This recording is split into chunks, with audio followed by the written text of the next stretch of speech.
Hello बच्चा party. बेटा इसके पहले हमने पीवाईक्यू सीरीज में कर लिया टॉपिक क्या, एक्सक्रीशन, और उसके बाद में digestion. This is the third series of the PYQ जिसमें हम पढ़ने वाले हैं रेस्पिरेशन के बारे में, राइट। तो आर यू एक्साइटेड? शुरू करें। देखो सबसे पहले समझ लो कि रेस्पिरेशन क्या होता है। बेटा respiration is nothing but the process. क्या है? एक प्रोसेस। कैसी प्रोसेस है? कैटाबॉलिक प्रोसेस है। क्यों कैटाबॉलिक प्रोसेस है? क्योंकि इसमें चीजें ना टूटती है, राइट। तो हो क्या रहा है, हम खाना खाते हैं, खाना खाने से हमारे पास पहुंच जाती है क्या, एनर्जी। एनर्जी किस फॉर्म में रहती है? ग्लूकोज के फॉर्म में।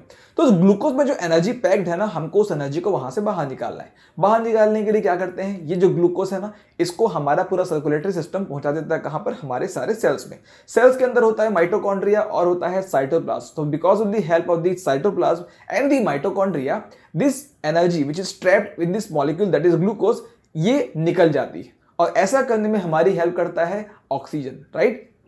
So what is respiration? It is a process with the help of which the energy stored in glucose is extracted with the help of the oxygen, and this process takes place inside the cell. So this is what we call as the respiration, right? अब एक fair idea आपको respiration का हो गया। Now after having a fair idea about the respiration, हमको ना कुछ topics हैं यहाँ पे ना, जैसे हम बात करते हैं हमारे एक्सक्रीटरी ऑर्गन की, तो कुछ ऐसी चीजें हैं ना जो हमको समझ में नहीं आती। हमने सुना बहुत कुछ होता है उसके बारे में। फॉर एग्जाम्पल जैसे मैं आपको बताऊं, आपका ट्रैकिया।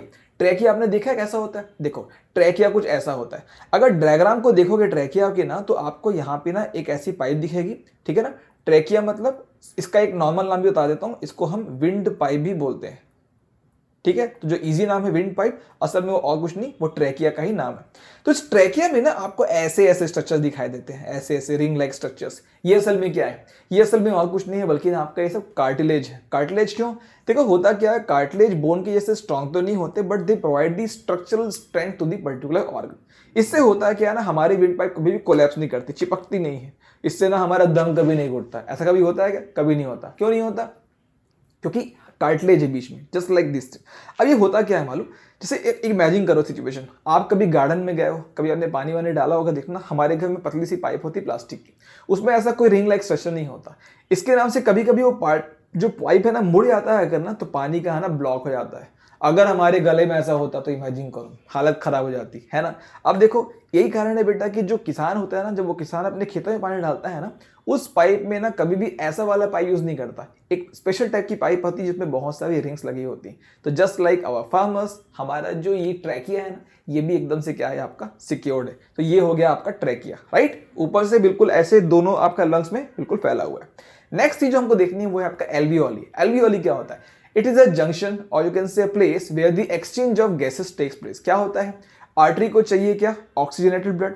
और आपका जो वेन्स होती हैं उसमें ना डीऑक्सीजनेटेड ब्लड होता है। तो होता क्या है, जब ये लोग बैग में लेकर आते हैं ना किसको, हवा को ना, तो ये ऐसे बहुत सारे पाउच होते हैं बिल्कुल गुब्बारे की तरह हमारे लंग्स के अंदर में। इन छोटे छोटे एयर पाउच को हम क्या बोलते हैं? आपका एल्वियोली। इसको चारों तरफ से देखो घेर के रखते हैं क्या, ये है हमारी वेन, और ये रेड वाली हमारी क्या है, आर्टरी।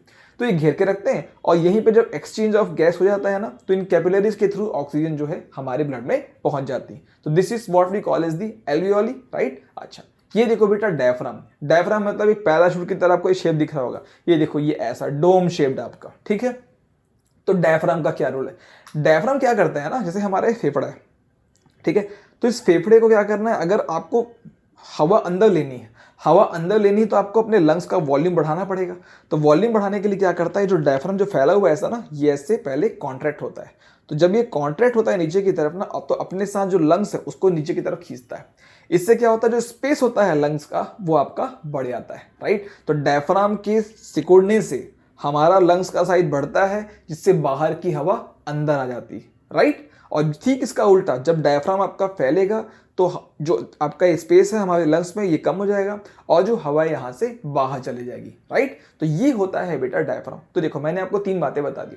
मैंने आपको दिखा दिया ट्रैकिया, मैंने आपको दिखा दिया कि एल्वियोली कैसा होता है, और मैंने आपको दिखा दिया डायफ्राम। यहीं पर बच्चों को समस्या होती है जब हम टॉपिक की बात करते हैं रेस्पिरेशन, राइट। अब रेस्पिरेशन क्या है, यहाँ पे देख लो definition. It's a catabolic process in which the glucose is broken down in the cell with the help of the oxygen to release the energy. ठीक है बेटा, यही है आपका रेस्पिरेशन। जब भी आपको पूछेगा ना, ये बातें आपको रेस्पिरेशन में लिख देनी है, राइट। अच्छा अब कुछ क्वेश्चन कर लेते हैं। कैसा क्वेश्चन? देखो एक हम करते हैं एजर्शन रीजनिंग वाला क्वेश्चन। क्या है क्वेश्चन?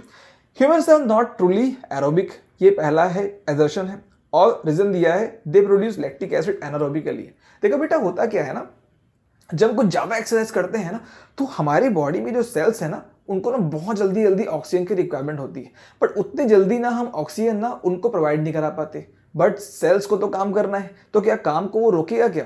भाई सब मान लो मुझे कोई काम करना है, मेरे पास पैसे खत्म हो गए, तो मैं क्या करता हूँ, किसी से उधार लेता हूँ और उसके बाद में उस काम को कंटिन्यू करता हूँ। Same is the case with our cells. वो क्या करते हैं, ऑक्सीजन जब नहीं आती ना तो ऑक्सीजन का वेट नहीं करते हैं, ठीक है। अगर ऑक्सीजन नहीं है तो फटाफट आपका जितना भी ऑक्सीजन अवेलेबल है या ऑक्सीजन नहीं भी है ना तो उसके एब्सेंस में जो ग्लूकोज उसको तोड़ के उससे एनर्जी निकालने लगते हैं और तब वो बनाना शुरू करते हैं क्या, लैक्टिक एसिड, राइट। तो ये बात बिल्कुल सही है कि humans are not truly aerobic, ठीक है, because they produce lactic acid anaerobically. बिल्कुल सही बात है, इसलिए हमारा आंसर क्या हो जाएगा, ए, दैट इज ए भी सही है और आर भी सही है और आर ए का करेक्ट एक्सप्लेनेशन है, राइट। अच्छा अब देखो इसके बाद में नेक्स्ट चीज कौन सा क्वेश्चन है, देखो where does aerobic respiration occur in cell, कहां पर होता है बताओ एरोबिक रेस्पिरेशन, ये होता है माइटोकॉन्ड्रिया में। कहां पर, माइटोकॉन्ड्रिया में।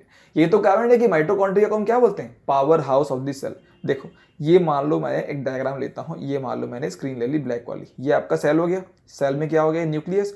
तो माइटोकॉन्ड्रिया कुछ ऐसा स्ट्रक्चर होता है, ये सिस्टम नाम के स्ट्रक्चर्स उसके अंदर होते हैं और यही वो प्लेस है जहां पर क्या होता है, जहां पर ऑक्सीजन की हेल्प से आपका रेस्पिरेशन हो रहा होता है, राइट। अच्छा, name the energy currency of the living organism when and where it is produce. देखो एटीपी एडिनोसिन ट्राइफॉस्फेट, इसको हम बोलते हैं एनर्जी करेंसी। क्यों एनर्जी करेंसी, देखो हमारे सेल में जितने भी ऑर्गन्स है ना, मान लो आपका ये न्यूक्लियस हो गया, न्यूक्लियस के साथ में एंडोप्लाज्मिक रेटिकुलम हो गया, ठीक है, ये एंडोप्लाज्मिक रेटिकुलम, ये रफ वाला एंडोप्लाज्मिक रेटिकुलम, ये स्मूथ वाला, ये हो गया देखो गोल्जी बॉडी, ये हो गया क्या, माइटोकॉन्ड्रिया, ठीक है, ये मान लो हो गया लाइसोसोम।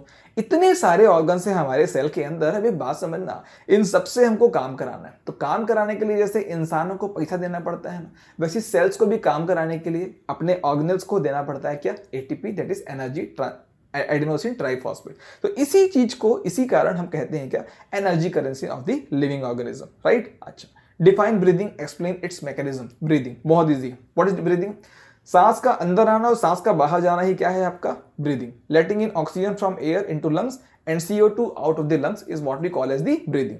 अभी जो ब्रीदिंग है ना बेटा, this is an involuntary action, जिसको हमारा ब्रेन क्या करता है, आपका कंट्रोल करता है। अच्छा होगा क्या, मान लो मुझे हवा को अंदर लेनी, मैंने आपको बताया था हवा को अंदर लेने के लिए डायफ्राम क्या करता है, डायफ्राम जो है आपका कॉन्ट्रैक्ट करता है, ठीक है, और जो हमारी रिब्स है यानी कि जो हमारी हड्डियां होती है ना, ये आपका ऊपर की तरफ उठती, रिब्स ऐसे ऊपर की तरफ उठेगी, डायफ्राम आपका कॉन्ट्रैक्ट करेगा। इन दो केस में क्या होता है, अंदर का जो वॉल्यूम है हमारे लंग्स का वो बढ़ जाता है, रिब्स के फैलने से ऐसे बढ़ा और डायफ्राम के नीचे की जाने से वो नीचे की तरफ बढ़ा, तो इससे क्या हो गया, साइज बढ़ गया, साइज बढ़ गया तो खाली स्पेस बना और उस खाली स्पेस को कवर करने के लिए बाहर से हवा अंदर आ जाती है। और जब हमको हवा को बाहर निकालना होता है तो इसका ठीक उल्टा होता है, डायफ्राम जो है कॉन्ट्रैक्ट करता है तो जगह कम हो जाती है, रिब्स भी आपका वापस नीचे की तरफ आ जाते हैं, इससे भी स्पेस कम हो जाता है, तो कम जगह में आपका एयर रह नहीं पाती, वो बाहर निकल जाती है। एक ये इनवॉलंटरी एक्शन है, ब्रेन हमारा इसको कंट्रोल करता है। Next question, explain the process of aerobic respiration in mitochondria of a cell and aerobic respiration in yeast with the help of a word equation. इस डायग्राम को ध्यान से देख लो, हमारे पास तो कोई सा भी टाइप का रेस्पिरेशन करना है, हमारे पास तो ग्लूकोज ही है, ग्लूकोज से क्या करना है हमको, अल्टीमेटली एनर्जी निकालनी। तो देखो होता क्या, फर्स्ट स्टेप जो है जो कहां पर होती है, हमारे साइटोप्लाज्म में। देखो यहां ये मान लो सेल है, इस सेल का क्या न्यूक्लियस है, तो जैसे ही ग्लूकोज महोदय हमारे सेल के अंदर आए तो हमारे सेल का ये कौन सा प्रोसेस है आपका, ये जो आपका साइज है ना, इसको हम बोलते हैं साइटोप्लाज्म। तो साइटोप्लाज्म में क्या होता है ना, जो ग्लूकोज है, ठीक है, इसका होता है क्या, ग्लाइकोलिसिस। क्या होता है बेटा, ग्लाइकोलिसिस। और ग्लाइकोलिसिस से होता क्या है ना, ये जो ग्लूकोज है, जो 6 कार्बन वाला एक आपका मॉलिक्यूल है, वो कन्वर्ट हो जाता है 3 कार्बन वाले मॉलिक्यूल में, दैट इज पायरुवेट में, राइट। अब इस पायरुवेट का क्या करना है, ये इस बात पर डिपेंड करता है कि ऑक्सीजन की अवेलेबिलिटी हमारे पास है या नहीं है।